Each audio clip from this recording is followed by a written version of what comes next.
Hi everyone, welcome back to our channel. ఈరోజు వీడియోలో నేను ఒక బ్యూటిఫుల్ క్లాత్ బ్యాంగిల్ అయితే ఈజీగా చూపిస్తున్నానండి. దీనికోసం బ్యాంగిల్ తీసుకుని దానిపైన B7000 గ్లూ అప్లై చేసి క్లాత్ని స్టిక్ చేయాలి. ఇక్కడ నేను వెల్వెట్ క్లాత్ తీసుకున్నాను. పైనే కాదు కింద సైడ్ కూడా ఇలా గ్లూ అప్లై చేసి మనం క్లాత్ అనేది స్టిక్ చేసేసుకోవాలి. ఇక్కడ బ్యాంగిల్ ఇదే యూస్ చేయాలని లేదు. ఇంటి దగ్గర మనం వేస్ట్గా మట్టి గాజుల్ని పడేస్తూ ఉంటాం కదా, పాడైతే వాటిని ఒకదానికొకటి గ్లూ అప్లై చేసి కడా బ్యాంగిల్లా చేసుకుని ఇలా కూడా యూస్ చేసుకోవచ్చు అనమాట.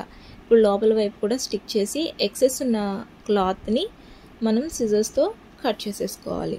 ఓకే, మనకి ఎక్కడైనా గ్లూ అవసరమైతే కనుక అక్కడ గ్లూ పెట్టి నీట్గా మనం బ్యాంగిల్ రెడీ చేసుకోవాలండి. ఇది వెల్వెట్ క్లాత్ కాబట్టి చాలా షైనింగ్ ఉంటుంది. మనం ఎప్పుడూ కూడా క్లిప్ స్టోన్స్తోనే బ్యాంగిల్స్ అనేవి డెకరేట్ చేస్తాం. అలా కాకుండా ఇక్కడ వెరైటీగా నేను సీక్వెన్స్ తీసుకున్నాను. ఇక్కడ వీటిని వన్ ఐ సీక్వెన్స్ అంటారు అనమాట. అంటే ఒకటే ఉంటుంది హోల్.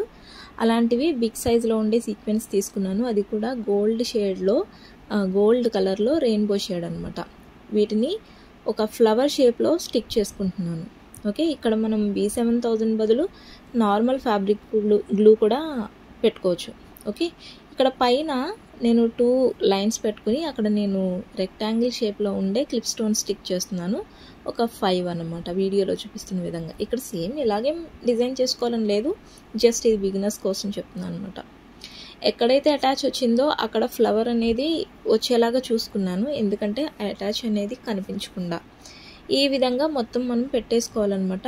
ఇప్పుడు ఆ ఫ్లవర్ మధ్యలో నేను గ్లూ అప్లై చేసి ఇంకొక చిన్న ఫ్లవర్ సీక్వెన్స్ ఉన్నాయన్నమాట, వాటిని స్టిక్ చేస్తున్నాను. ఇక్కడ నేను వైలెట్ షేడ్ తీసుకున్నాను. ఈ విధంగా బ్యాంగిల్ అంతా కూడా చేసేసుకుంటే ఈ విధంగా సింపుల్గా బ్యాంగిల్ అనేది రెడీ అయిపోతుంది. అటు ఇటు ఇంకొక బ్యాంగిల్ ఏమన్నా వేసుకున్నా చాలా బాగుంటుంది. సో చూసారా, నచ్చితే కనుక ప్లీజ్ లైక్ చేయండి. ఇలాంటి మరిన్ని వీడియోస్ కోసం నా ఛానల్ని సబ్స్క్రైబ్ చేయండి. బెల్ ఐకాన్ని యాక్టివేట్ చేసుకోవడం మాత్రం మర్చిపోవద్దు. Okay, bye.